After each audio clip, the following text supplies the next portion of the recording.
We'll give a couple seconds to allow people to make their way into this room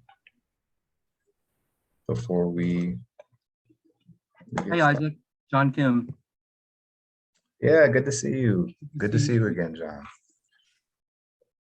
Good to see you. Good to see Vanessa in here from Seattle Foundation. Some other folks that we come in contact with. Well, we can just, I know that we always get rushed. I know, and Vanessa, we submitted our COO, our Seattle Foundation stuff, so we're good there too. I know that we always get rushed on time, so I'll just maybe kick it off to Amijah for just do an intro, and then do a little overview, and yeah, get back to Amijah. Hi, Amijah Smith here, Chief of Staff of King County Equity Now, here with Isaac Joy, our President of King County Equity Now. We're happy to present our Learning from Communities survey and research update for you all.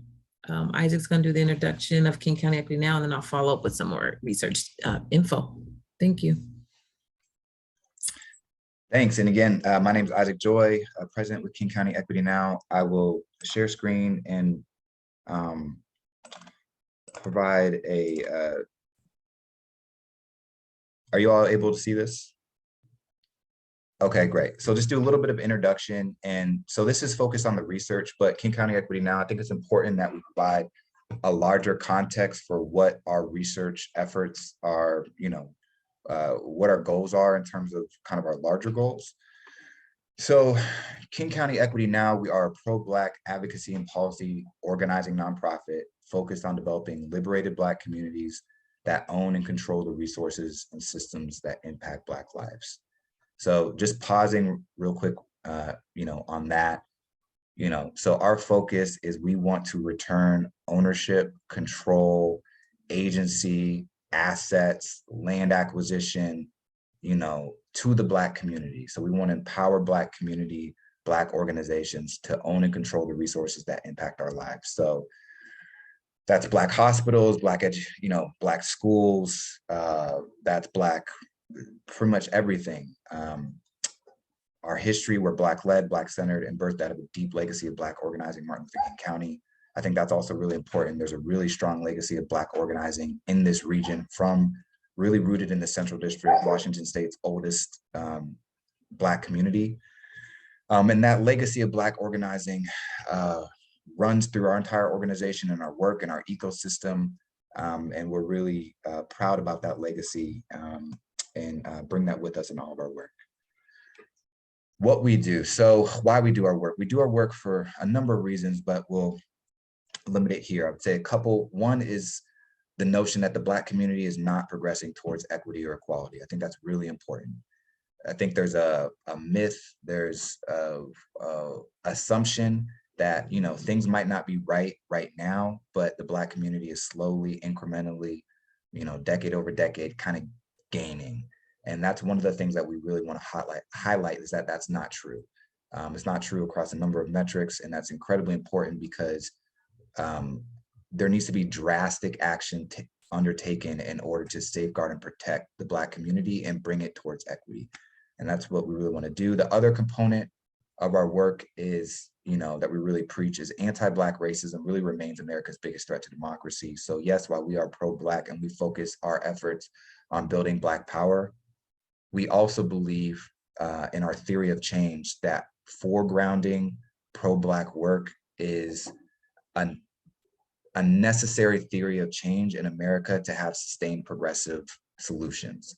So that's too much for this presentation, but effectively that, even if you care about reproductive justice or you care about environmental issues or you care about what have you in America, because anti-Black racism in this country is rooted in, antebellum and plantation slavery. Its wealth was built off the backs of Black.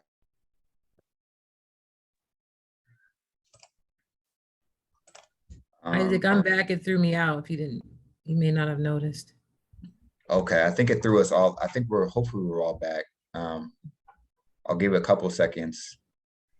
I know I talk a lot, so when it gets kicked out, we're like, okay, we're cutting this short. But so we'll My apologies. So you have 20 additional minutes now, Isaac. There was some glitch in the Zoom matrix, so here we are.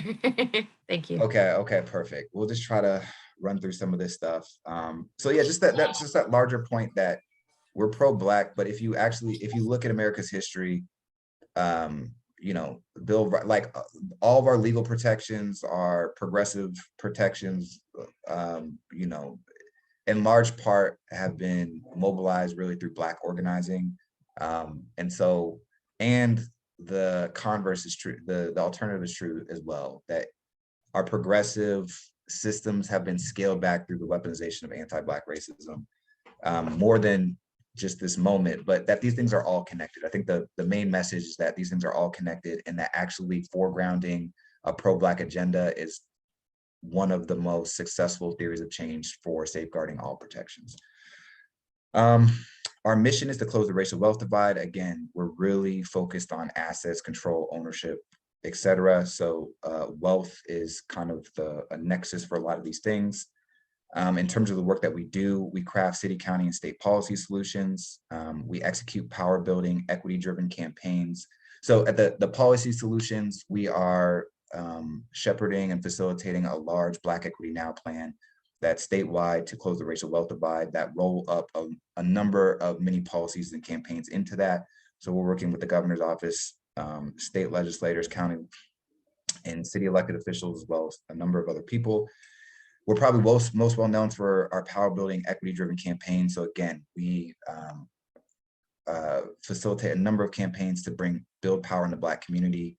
That includes, you know, defunding the Seattle Police Department, to you know, Banu community homes, which we can talk about, to fire station, to whole tons of projects. Of importance here, we conduct and facilitate Black-centered research. We want to have a preeminent national Black-led and centered research institute, and we are well on our way. For our policy and our advocacy, it's very important that Black people and Black community control and structure and facilitate the research that then guides and informs our work, and that part of the process is owned and controlled by the Black community. Central to everything that we do is we organize with the Black community and allies. We have a wing that creates Black-centered media to really advocate all of our projects. We spotlight and fight anti-Black racism. And then of course we partner with Black political representation. Just spotlighting one example of a recent project that I think kind of captures a lot of what we do. So we were the lead advocacy organization to protect an entire block in the Central District from predatory development into market rate apartments. So we served as a lead advocacy organization to halt that process, halt the Bellevue-based property developer from developing that full block. So we got community engagement to stop that process. We then advocated and got the developer to entertain selling that lot, and then helped secure the capital necessary for a Black organization to purchase that lot.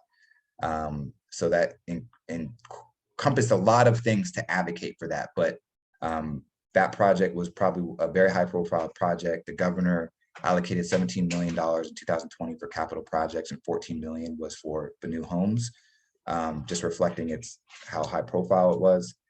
And it just opened. So, you know, that full block, not only is it not going to be predatory developed in the Central District, which had huge ramifications, but now it's controlled by Black owned organization. And it's opened up to Black males to have, which are completely over-indexed in the shelter service and the homeless space, and are being serviced entirely by non-Black organizations that aren't accountable to the Black community and have not seen progress made in terms of homelessness within the Black community. So I can't tell you how amazing it is to open up this space now. It's now complete, it's open, it's being Black run, it's being Black centered, Black community there. I mean, it's game changing. And not only for the people that are experiencing homelessness and types of services that they can receive, but also we have a Black ecosystem. So we're reintegrating people back into our community. And then Africatown, of course, will be able to break into this predatory market that really preys on people of color, and we'll be able to be a large player in that space to change the whole landscape. So that's just one of our projects, but I think like it captures a lot of our advocacy, a lot of our organizing, a lot of our relational, a lot of the ways we approach things big power projects to get power into the Black community so that we can have really fundamental change. And then I will pass it over to, I'll pass it over to Amaja.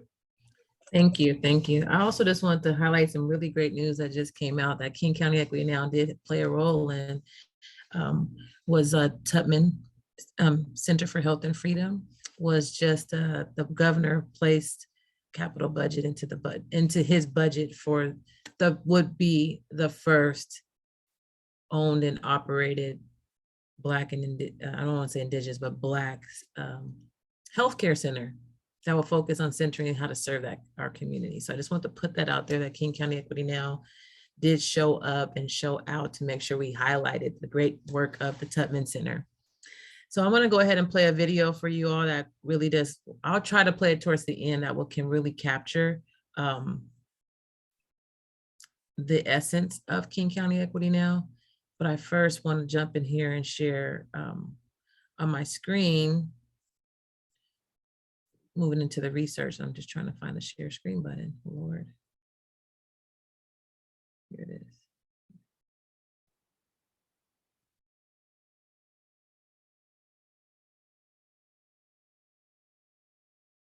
Do you guys see that? Let's go ahead and play it for you now, and then I'll move it into.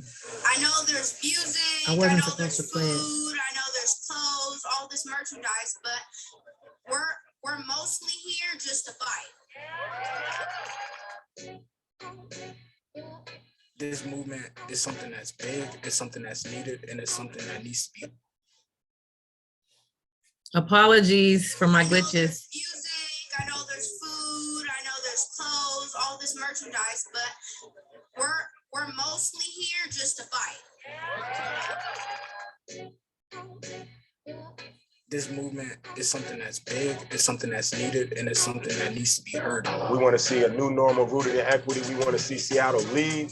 Lawyers mixed with activists, mixed with organizers, mixed with the educators. We're all of many different projects, but we all want to move forward for the betterment of the Black community. I can't keep sitting back and let these people go through all this trauma. You're already traumatizing the community. Then you get put into the criminal justice system that traumatizes you even more. It's not just about feeling guilty and giving money, but really understanding that you're repairing harm that was caused by investing in Black communities. I am impressed, first of all, with the way King County Equity Now was able to organize. There's a goal. There's an actual goal that needs to be accomplished. We can lean on each other and get things done.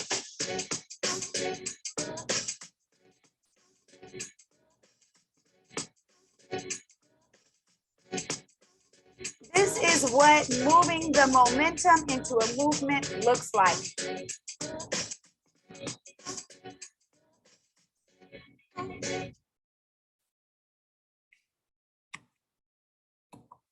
I'm trying to move my screen. I guess it's a little frozen.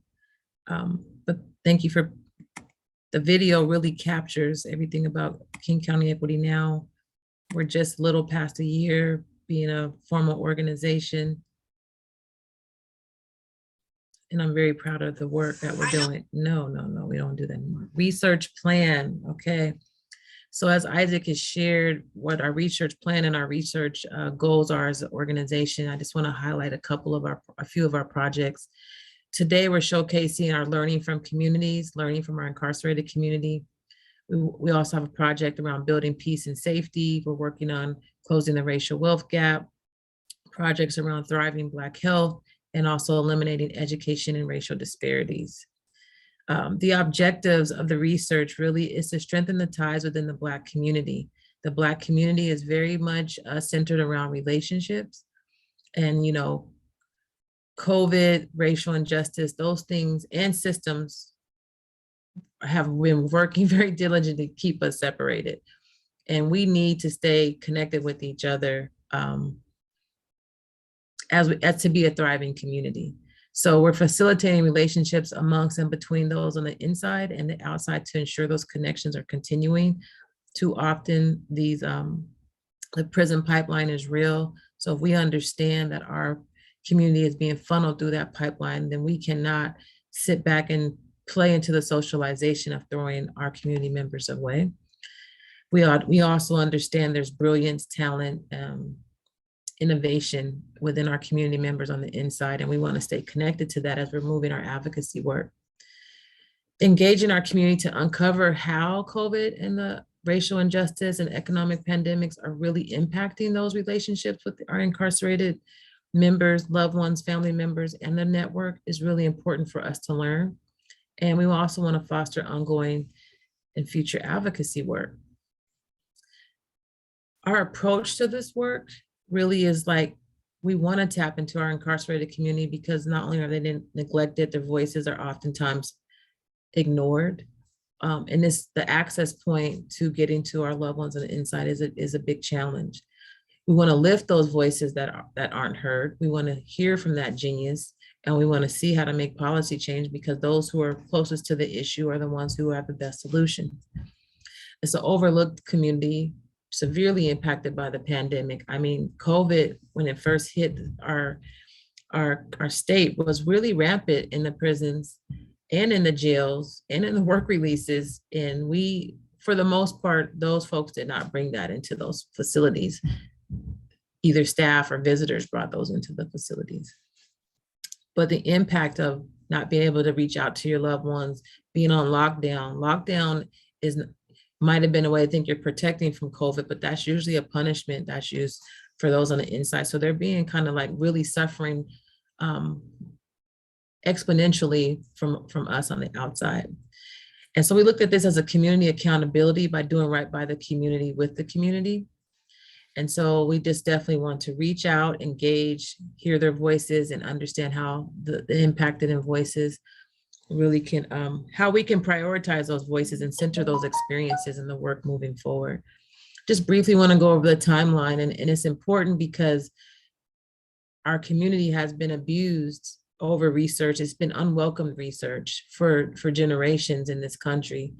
And so understanding that you cannot just go out and say, I want to do a research and complete this survey. You're definitely going to get the backs turned towards you, and you're going to be rejected.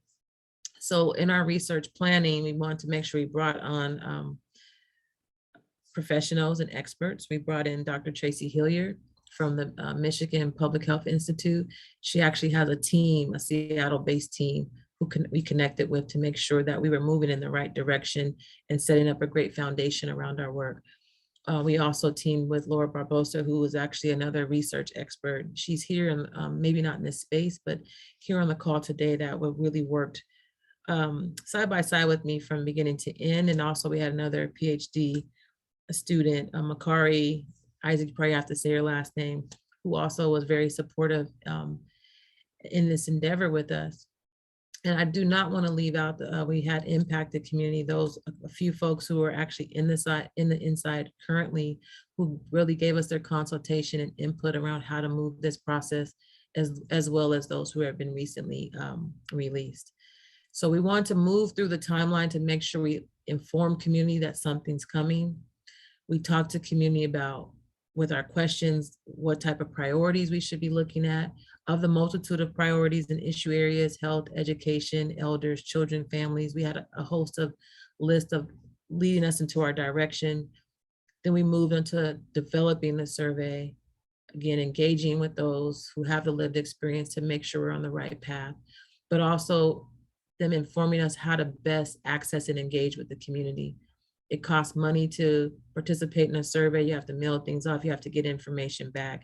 There's policies that, you can't, just not anybody can engage with that community. So we have to be really clear about, if we want to do this well, and we want to do this in a welcoming way, in a way that's going to bring credibility and strengthen relationships with the incarcerated community and King County Equity Now, we needed to take leadership from those on the inside and guide us. We just recently launched our survey, so we're doing the data collection now, and then we'll do some more analysis in January. I do want to highlight, from the responses that we are receiving thus far, the biggest thing that I've been hearing that has been key, they're learning about who we are really kind of for the first time as a new org, but they are so happy to have some connection, to say that somebody, to keep them informed around policy advocacy and the issues that are dear to them and important to them and their families. Like, that is the biggest thing that I'm hearing. because there's not a lot of access to the news, to publications that are talk about issues that are impacting the Black community in Washington State and nationally. So we have been a value add just in making sure we're trying to have a connection. Our research outcomes, we're encouraging policy advocacy support. We are actually asking them, would you like to be a community steward so that we can send more information in the future and engage with, would you want to engage with us as our work moves forward? We are refining our strategies to advance Black equity. By taking into account these oftentimes neglected voices, we can refine how we're moving so that we're moving in accordance that it helps all of our community. We're broadening and deepening reach and impact of the work, and we're creating accessible pathways for our community. I'm not sure our time, Isaac, but if people have questions, please put them in the chat so then I can kind of like address them as I'm moving forward. And so success looks to us, for us, is to better inform and empower the advocacy and development that we're doing, to strengthen existing and new community relationships, and for long-term implement widespread equity solutions for all, not just the Black community, but for all. I don't know what our time is looking like unless someone tells me, because I'm not sure if I want to run through every single question. We got about 3 minutes. Yeah, do we have any questions? Here's the bit.ly link. I put it in the chat for everyone to see who's here for the presentation overall. And this is just, this is a look of the page for the survey. And we've made it so accessible for those on the inside. We have given them like 5 options to have people, they can mail us back a survey, like, because we're sending them in paper copies. They can reach out to somebody within their support network, friend, family member, loved one, someone that can work with them on their behalf and actually do the survey for them and send and do the online survey. They can write out their responses and email those results, responses back to us. We have a phone number that we made accessible for those on the inside that was free, a free collect call. They can call in and talk to a person, a real live person, ask the important questions and also answer the survey questions as well. We've offered a $50 optional incentive for anyone who wants to participate. And if they didn't want it for themselves, they had the option to give it to a family member or to someone in their support network. Because again, this costs money to send a stamp, to make a collect phone call, whatever the case, it's a hardship on them on the inside, and it's also could be a hardship on their family.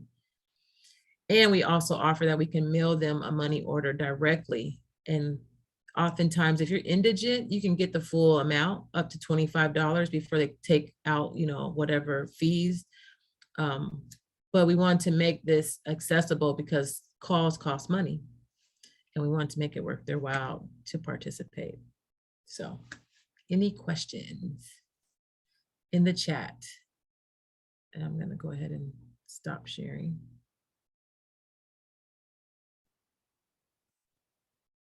Not a one question? Well, this is what I would like to highlight for the folks who are here in the space.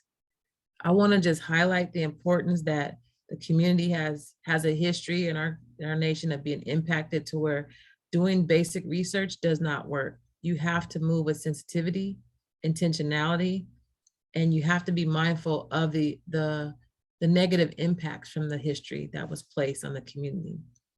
You have to have buy-in, and you have to allow people to move along the process. And for within Black communities, since we center relationships, we need to continue to center that as we're moving forward. Because if we don't have the credibility, and King County Equity Now is aware of that, then we know that we won't be able to capture those really valued and important voices. And I guess I would just chime in and just really want to elevate how remarkable Amaja's work has been in this entire process, to all the points that Amaja was lifting up as to why research in these spaces can be particularly difficult given the history, given the legacy, given really, if you just go back to racial realism and the fact that the Black community is not progressing, there's just so many layers of absolutely warranted mistrust. And so, it can be a difficult process in part because there's this whole survey, right? This whole research project was talking about impacted by the, communities impacted by COVID. Well, we know the Black community was tremendously impacted by COVID, not in terms of the deficit, in terms of certain assets going into to COVID, in terms of disparate health impacts, in terms of disparate funding opportunities, in terms of, the funding, et cetera. So, and we're often, so we can run the risk, or there's the desire often to be, we try to be very responsive to so many urging, pressing things in our community. And that's why I think it's Amaj has done such a wonderful job of slowing this process down, particularly because we're trying to build a generational research institute that informs our larger advocacy and our policy, and to do that in a way that's fundamentally sound, that's community-based, that's relational. And so, yeah, I just want to lift up and this is, and Amaja does this is a passion. So a lot of the stuff, it's like, okay, it's a grant, et cetera, but folks are organizing and working with incarcerated folks and folks in the community for years. So even for this to occur and for this to transpire, it would never have been able to transpire in this time period or this timeline, but for the fact that people have such entrenched and deep trust